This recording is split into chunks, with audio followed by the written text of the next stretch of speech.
So hello everyone, welcome back my science OPD की इस नई वीडियो में आपका फिर से स्वागत है। आज हम बात करने वाले हैं क्लास 6 की साइंस के chapter sorting material into groups के बारे में। इससे पहले वीडियो में आगे बढ़े आप लोग चैनल को सब्सक्राइब कीजिए, बेल आइकन को प्रेस कीजिए और ऑल नोटिफिकेशन को ऑन कीजिए ताकि मेरी वीडियोस की नोटिफिकेशन से आपके फोन की घंटी बजती रहे। आज की क्लास में हम लोग बात करने वाले हैं सॉर्टिंग के बारे में। पहले तो सॉर्टिंग क्या होता है, सॉर्टिंग की जरूरत क्यों है, उसके बाद हम बात करेंगे हम डिफरेंट ऑब्जेक्ट्स को या वेरियस ऑब्जेक्ट्स को कैसे सॉर्ट कर सकते हैं, और जो नॉन लिविंग ऑब्जेक्ट्स हैं उनकी प्रॉपर्टीज के बेस पर हम उनको कैसे सॉर्ट करते हैं। हम दो प्रॉपर्टीज के बारे में यहां बात करेंगे और मैं प्रैक्टिकली आपको दिखाऊंगा कि कैसे हम डिफरेंट ऑब्जेक्ट्स को उनकी प्रॉपर्टीज के बेस पे, नॉन लिविंग ऑब्जेक्ट्स को उनकी प्रॉपर्टीज के बेस पे सॉर्ट करते हैं। तो चलिए वीडियो स्टार्ट करते हैं। सबसे पहले बात आती है सॉर्टिंग की। What is this sorting? Sorting क्या होता है? हम लोग अपने आसपास देखें, बहुत सारे वैरायटी ऑफ ऑब्जेक्ट्स हैं। अगर हम उनकी बात करें, उनके शेप अलग हैं, उनके यूजेस अलग हैं, उनके कलर अलग हैं, उनके साइज अलग हैं, तो वैरायटी ऑफ ऑब्जेक्ट्स हैं। अगर अब हम उनमें से राउंडेड ऑब्जेक्ट्स की बात करें या राउंड शेप ऑब्जेक्ट्स की बात करें, राउंड ऑब्जेक्ट्स की बात करें तो हमारी लिस्ट इंक्लूड करेगी cricket, tennis ball, leather ball, rubber ball, basketball, football, volleyball, यानी जितनी भी चीज़ें राउंड हैं हमारी लिस्ट में वो आएंगी। अगर हम नियरली राउंडेड ऑब्जेक्ट्स की बात करें तो हमारी लिस्ट में आएगा जैसे एप्पल है, जैसे ऑरेंज है और बाकी सारी चीज़ें जो कि जैसे पिक्चर है जो कि नियरली राउंडेड हैं। अगर हम एडिबल आइटम्स की बात करें, ईटेबल्स की बात करें, जितनी भी चीज़ें हम खाते हैं वो सारी इस लिस्ट में इंक्लूड करेंगी। वैसे ही अगर हम ऑब्जेक्ट्स मेड ऑफ प्लास्टिक की बात करें तो सारी चीज़ें जो प्लास्टिक की बनी हुई हैं, जैसे मग है, जैसे बकेट है, जैसे कि हमारे पास ब्रश है हमारा, उस तरह से बहुत सारी और भी चीज़ें हैं, प्लास्टिक से बहुत सारी चीज़ें बनती हैं, वो सारी चीज़ें उस लिस्ट में आएंगी। कहने का मतलब हम बहुत सारे तरीकों से ये सॉर्टिंग कर सकते हैं, लेकिन ये सॉर्टिंग है क्या? सॉर्टिंग का मतलब होता है इट इज क्लासिफाइंग और arranging the various objects into different groups according to properties possessed by them. बहुत सारी चीजों का ग्रुप बनाना, अलग अलग ग्रुप बनाना चीजों का, किस बेस पर? जिस तरह की प्रॉपर्टीज उनमें हैं या जिस तरह का इस्तेमाल उनका होता है, उनके इस्तेमाल पर, उनके प्रॉपर्टीज के आधार पर उनको अलग अलग ग्रुप्स में रखना, उसी को सॉर्टिंग या उसी को क्लासिफाइंग भी कहते हैं। अब हमको इस क्लासिफिकेशन की या इस सॉर्टिंग की जरूरत क्यों है, तो चलिए इसको हम जरा एक एग्जांपल से समझते हैं कि सॉर्टिंग क्यों जरूरी है। हम अपनी बगल की दुकान पर जाते हैं, किराना स्टोर पे जाते हैं या प्रोविजनल स्टोर पे जाते हैं एक मसाले का पैकेट लाने के लिए, स्पाइसेस का एक पैकेट लाने के लिए। हमने दुकानदार से कहा, we ask the shopkeeper for a packet of spices. What do you think, where will he look for that packet? कहां ढूंढेगा दुकानदार? क्या वो उसको चावलों के बैग में ढूंढेगा? क्या वो उसको आटे के बैग में ढूंढेगा? क्या वो उसकी चीनी के बैग में ढूंढेगा? क्या वो उसको वहां ढूंढेगा जिस शेल्फ पर सोप वगैरह रखी हुई है? या वो उसको वहां ढूंढेगा जहां स्पाइसेस के पैकेट्स जो हैं, डिफरेंट स्पाइसेस के पैकेट्स रखे हुए हैं? ऑब्वियस सी बात है, ये उस स्पाइस के पैकेट को वहीं ढूंढेगा जहां दूसरे स्पाइसेस के पैकेट्स रखे हुए हैं। क्यों? क्योंकि वहां इसको पता है कि कहां पर मैंने वो रखे हुए हैं, मसाले के पैकेट कहां रखे हुए हैं, आसानी से उसको वो वहां से निकालकर हमको देगा। नाउ इमेजिन, अगर वहां पर जितनी चीजें हैं वो सारी जंबल्ड होती, इकट्ठी होती, आटा, चावल, दाल, मसाले, नमक, हल्दी, सब कुछ इकट्ठा होता, सभी चीजों के पैकेट इकट्ठे होते, तो क्या होता? हर एक चीज को लोकेट करने के लिए ज्यादा टाइम कंज्यूम होता, डिफिकल्ट टू लोकेट होता, है ना?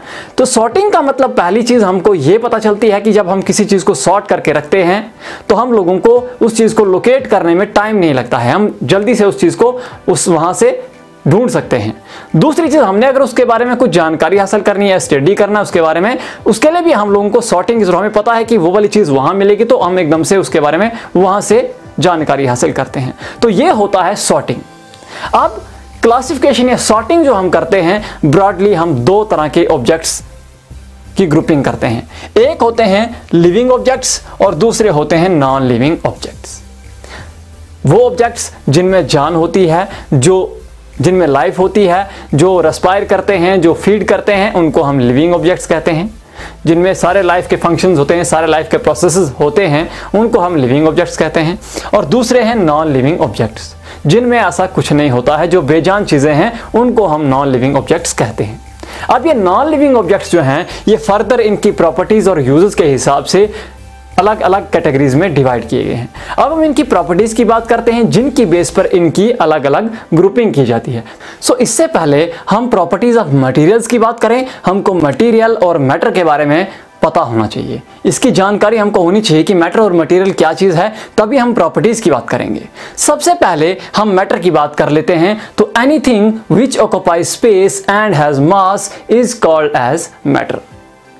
कोई भी चीज जिसका वजन होता है और जो जगह घेरती है उसको हम मैटर कहते हैं। उसकी बनिस्बत हम मटेरियल की बात करें, the matter of which objects are made is called as material. ऐसा मैटर जिससे हम कोई ऑब्जेक्ट तैयार करते हैं उसको हम मटेरियल कहते हैं।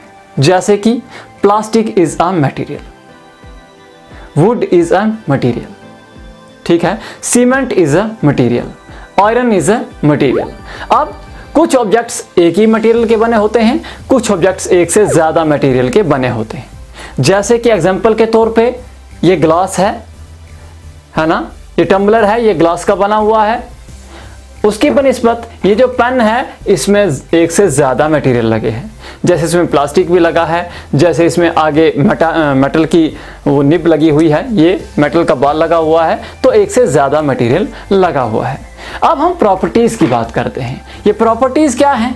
प्रॉपर्टीज का मतलब होता है किसी भी चीज की खासियत। और हम लोगों को प्रॉपर्टीज के बारे में क्यों पता होना चाहिए? क्योंकि हम कोई भी चीज तैयार करते हैं, कोई भी ऑब्जेक्ट तैयार करते हैं, तो वहां पर हम प्रॉपर्टी ऑफ मटेरियल की बात करते हैं। जैसे कि मैं अगर एग्जांपल की बात करूं, हम लोग अगर हमने एक टम्बलर बनाना है, अगर हमने एक ग्लास बनाना है, तो we can not use cloth और पेपर टू मेक ग्लास। समझ में आई मेरी बात? अगर हमने ग्लास बनाना है, हम उसके लिए कागज या कपड़ा इस्तेमाल नहीं कर सकते हैं। क्यों? क्योंकि ग्लास की जरूरत क्या है? Glass, we use glass to hold, या we use tumbler to hold water. हम लोग उसमें, ये ग्लास जो है, हम लोग इसमें पानी पीते हैं। तो ऐसा मटेरियल होना चाहिए जो पानी को होल्ड कर सके। Water can not hold, sorry, paper can not hold water, cloth can not hold water. तो हम लोग उसका ग्लास या उसका ये टम्बलर नहीं बना सकते हैं। हमें ये ग्लास की ज़रूरत पड़ती है, हमें प्लास्टिक की ज़रूरत पड़ती है, हम लोग इस्तेमाल कर सकते हैं इसके लिए स्टील का इस्तेमाल कर सकते हैं, ऐसे ऑब्जेक्ट्स जो पानी को होल्ड कर सकें। ऑन द अदर हैंड, हम अपने कुकिंग यूटेंसिल्स की बात करते हैं, है ना, हमारे घर में जो कुकिंग के बर्तन होते हैं, we can not make cooking utensils out of wood. हम लकड़ी के बर्तन नहीं बना सकते हैं। क्यों? क्योंकि वो तो आग पकड़ते हैं, वो तो जल जाएंगे, है ना। हम कागज के बर्तन नहीं बना सकते हैं क्योंकि वो तो जल जाएगा। हम लोग मेटल के बर्तन बनाते हैं क्योंकि वो ही उसके लिए, उसकी प्रॉपर्टी जो है वो उसके लिए सूटेबल है। तो इसी तरह से हम जब भी कोई मटेरियल सिलेक्ट करते हैं अपना ऑब्जेक्ट तैयार करने के लिए, तो हम वहां पर उसकी प्रॉपर्टी को ध्यान में रखते हैं। अब हम यहां पर आज दो प्रॉपर्टीज पढ़ने वाले हैं। पहला है अपीयरेंस और दूसरा है हार्डनेस। तो पहली प्रॉपर्टी में हम अपीयरेंस की बात करेंगे। फिजिकल अपीयरेंस कैसी है किसी चीज की। हम लोग यहाँ पर, मैं आपको कुछ एग्जांपल्स दिखाता हूँ, यहाँ पे आपको कुछ चीजें दिखाता हूँ, तो आप मुझे बताइए कि उसकी प्रॉपर्टी कैसी है। जैसे कि मैं यहाँ आपको ये स्पून दिखा रहा हूँ, अगर मैं इसको लाइट की तरफ करूंगा तो ये शाइन कर रही है, चमक रही है, चमक रही है ना, इसकी ये सरफेस देखो आप, चमक रही है। वहीं पे मैं आपको ये घड़ी दिखा रहा हूँ, अगर आप करीब से देखोगे तो जो इसकी चैन है, लाइट जब इस पे पड़ रही है तो ये चमक रही है, ठीक है, शाइन कर रही है। उसके बाद मैं आपको ये एक वायर दिखाता हूं, ये एल्युमिनियम की वायर का पीस है, ये भी जब इस पे लाइट पड़ रही है तो ये शाइन कर रहा है, इसके साथ ही मैं आपको कुछ और चीजें भी दिखाता हूं, जैसे कि ये मेरे पास वुड का पीस है, तो ये शाइन नहीं कर रहा है, ये डल दिख रहा है ना। आप देखो चमक रहा है, कहीं से रिफ्लेक्शन आ रही है? कोई रिफ्लेक्शन नहीं आ रही है, ये डल दिख रहा है। अगर मैं इस पेपर की बात करूं, कहीं से कोई शाइन आ रही है, कोई चमक आपको दिख रही है? बिल्कुल चमक इसमें नहीं है, ये भी डल है। यहां पर एक और चीज है, मेरे पास एक कार्डबोर्ड है, अगर आप इस कार्डबोर्ड को देखोगे तो ये कहीं से भी शाइनी नहीं दिख रहा है, इसमें लस्टर नहीं है, चमक नहीं है। अब कहने का मतलब क्या हुआ? हम जब अपीयरेंस की बात करते हैं, जब हम फिजिकल उसकी आउटलुक की बात करते हैं, तो हम दो तरह के ऑब्जेक्ट्स की बात कर रहे हैं। ऑब्जेक्ट्स या तो होते हैं शाइनी या तो होते हैं डल। शाइनी का मतलब होता है इनमें लस्टर होती है, लस्टर मीन्स चमक, जिसको हम चमक कहते हैं।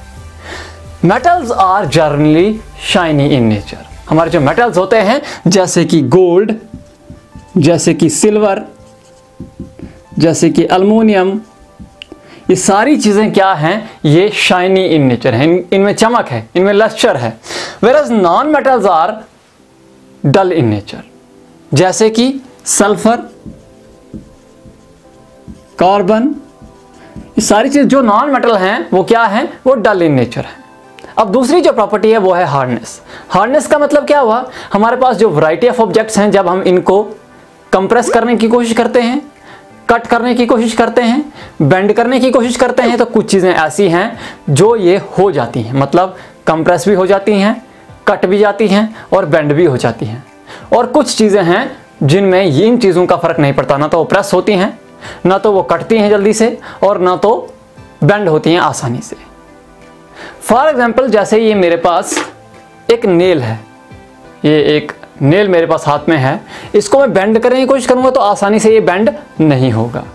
काटने की कोशिश करूंगा कैंची से तो ये आसानी से नहीं कटने वाला है, ठीक है। इसको मैं स्क्रैच करने की कोशिश करूंगा तो ये स्क्रैच भी आसानी से नहीं होगा। मेरे पास ये स्टोन है, आइए जरा स्टोन को पहले तो हम इसको प्रेस करने की कोशिश करते हैं।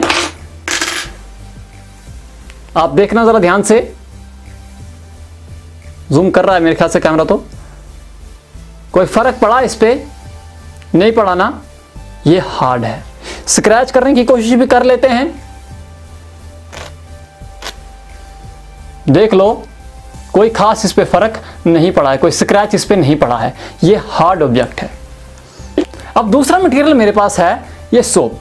मैं इसको पहले प्रेस करने की कोशिश करता हूं, आप जरा आप देखिए, तो देखिए यहां पर डिफॉर्मेशन हुई है थोड़ी सी, यानी ये प्रेस हुई है, कंप्रेस हुई है। इसको स्क्रैच भी करते हैं जरा, स्क्रैच पड़ा, देखो स्क्रैच पड़ा है, ये देखो पड़ गया ना, इसका मतलब क्या है, ये सॉफ्ट है, ये हार्ड नहीं है। वो चीजें जो आसानी से बेंड हो जाती हैं, जो आसानी से जिन पे स्क्रैच आ जाते हैं, जिन पे आसानी से हम जिनको कंप्रेस कर लेते हैं, उनको हम कहते हैं सॉफ्ट मटेरियल्स। और जो चीज़ें आसानी से बेंड नहीं होती हैं, आसानी से कटती नहीं हैं, आसानी से स्क्रैच नहीं होती हैं, आसानी से कंप्रेस नहीं होती हैं, ऐसी चीज़ों को हम हार्ड ऑब्जेक्ट्स कहते हैं। मेरे पास एक और मटेरियल भी है, ये थर्मोकोल है, ज़रा हम इसको प्रेस करते हैं, देखिए डिफॉर्मेशन हो गई, कंप्रेस हो गया। स्क्रैच भी करके देख लेते हैं, स्क्रैच हुआ ना। इसका मतलब क्या हुआ, हार्डनेस की बेस पर वो चीज़ें, यानी जो चीज़ें हम स्क्रैच कर लेते हैं, जो चीज़ें आसानी से कंप्रेस हो जाती हैं, जो चीज़ें बेंड हो जाती हैं, और जो चीज़ें आसानी से कट जाती हैं, ऐसी चीज़ों को हम कहते हैं सॉफ्ट मटेरियल्स। हार्डनेस की बेस पे दो तरह के मटेरियल्स होते हैं, सॉफ्ट और हार्ड। यहां पर भी वही चीज़ है, जो चीज़ें आसानी से बेंड हो, जैसे कि यहां पर मैं सॉफ्ट में बात करता हूं, जैसे कि थर्मोकोल, सोप हमारे पास आई अभी, जैसे कि वैक्स है, जैसे कि कॉटन है, ये सारी क्या हैं, ये सॉफ्ट चीज़ें हैं। हार्ड चीज़ों की बात अगर मैं करूंगा तो स्टोन है, वुड है, आयरन है, ये सारी क्या हैं, हार्ड ऑब्जेक्ट्स हैं। तो ये हो गया, हमारी ये दोनों प्रॉपर्टीज आज हो गई। आज की क्लास मेरे ख्याल से काफ़ी लंबी हो गई है, तो चलिए आज की क्लास खत्म करते हैं। लेकिन जाने से पहले वीडियो अच्छी लगी तो वीडियो को लाइक करें, चैनल को सब्सक्राइब करें, बेल आइकन को प्रेस कर दें, साथ ही साथ औरों के साथ भी शेयर कीजिए। फिर मिलते हैं नई वीडियो में, तब हम इसकी बाकी की प्रॉपर्टीज़ की बात करेंगे। काफ़ी इंटरेस्टिंग वीडियो होने वाली है, उसमें काफ़ी प्रैक्टिकल चीज़ें होने वाली हैं, तो जुड़े रहिए। और अभी के लिए अलविदा, फिर मिलते हैं नई वीडियो में।